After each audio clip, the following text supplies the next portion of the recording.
শান্ত হয়ে এসেছে।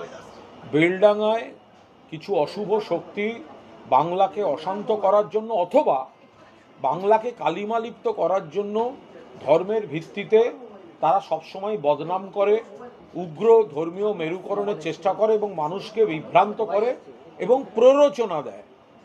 তো কিছু অশুভ শক্তি প্ররোচনা দিয়েছিল।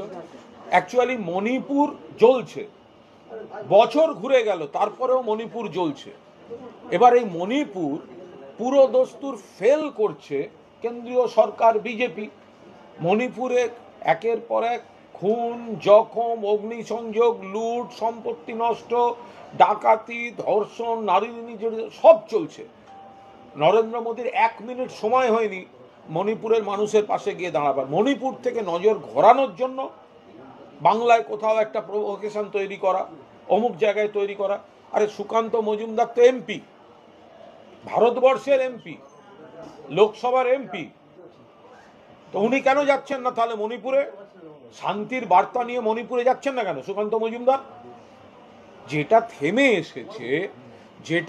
থেমে এসেছে, মানুষ শান্তি চাইছেন, পুলিশ প্রশাসনকে কোঅপারেট করছেন, তাই আবার সেখানে প্রভোগ করতে যেতে হবে? তো যদি এরা দায়িত্বশীল নেতা হন, ভারতবর্ষের যদি ভারতবর্ষের সাংসদ হন, তাহলে কেন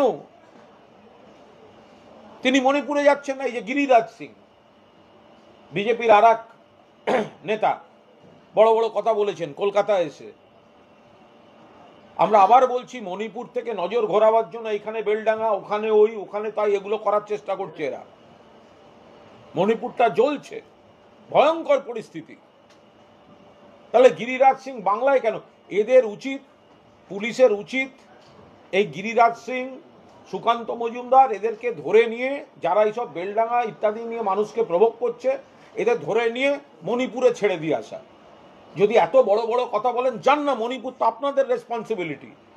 1 বছর, 1.5 বছর, 2 বছর মণিপুর জ্বলছে, এত লোক মারা যাচ্ছে, প্রকাশ্যে নারী নির্যাতন চলছে, ঘরদোর লুট হচ্ছে, চিফ মিনিস্টারের বাড়ি আক্রান্ত হচ্ছে, আইনের শাসন বলে কিছু নেই।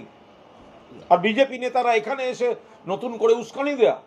গিরিরাজ থেকে সুকান্ত মজুমদার কেন মণিপুর যাচ্ছেন না? কেন নরেন্দ্র মোদী মণিপুর যাননি? পুলিশ এখানে অ্যারেস্ট করেছে কেন? আরে কোর্টে না তুলে এখানে অ্যারেস্ট করুক, এখান থেকে ধরুক, আর মণিপুরে গিয়ে ছেড়ে দিয়ে আসুক, তাহলে বুঝবে কত ধানে কত চাল। এটা হচ্ছে নিয়োগ দুর্নীতি যে মামলা, একজন বিচারপতি পার্থ চট্টোপাধ্যায় জামিনের পক্ষে, অন্যজন সেটাকে নামঞ্জুর করলেন। এটা সম্পূর্ণ বিচার বিভাগের বিষয়। এখানে কোনো মন্তব্য, রাজনৈতিক মন্তব্য হতে পারে না। এখানে আমাদের কোনো মন্তব্য নেই। পার্থ চট্টোপাধ্যায়ের নিশ্চয়ই যে কোনো বন্দির অধিকার আছে জামিনের আবেদন করার, এবং আদালতে সেই জামিনের আবেদন বিচার হয়েছে। সেই বিচারে ডিভিশন বেঞ্চ, একজন বিচারপতি একটি মতামত, অন্য বিচারপতির আরেকটি মতামত। এটা সম্পূর্ণ বিচার বিভাগের বিষয়, এই নিয়ে কোনো মন্তব্য করব না। কিন্তু কুণালদা, একটা সমস্যা হচ্ছে যে পার্থ চট্টোপাধ্যায়, সুবীরেশ ভট্টাচার্য, এদের আইনজীবীদের বক্তব্য, রাজ্য সরকারের যে কনসেন্ট দেওয়ার কথা ছিল সেটা দিচ্ছে না, পরে বিপাকে তারাই পড়ছেন। রাজ্য সরকার কনসেন্ট কেন দিচ্ছে? দেখুন, এটার সঙ্গে রাজনীতি বা দলের কোনো সম্পর্ক নেই। এই গোটাটাই হচ্ছে আইনি বিষয় এবং বিচারাধীন বিষয়। যেটা কোর্টে চলছে, যে বিচারাধীন বিষয়টা কোর্টে চলছে, শুনানি চলছে, যাদের আইনজীবীদের যা যা বক্তব্য আছে সেটা কোর্টে বলবেন সেখানে।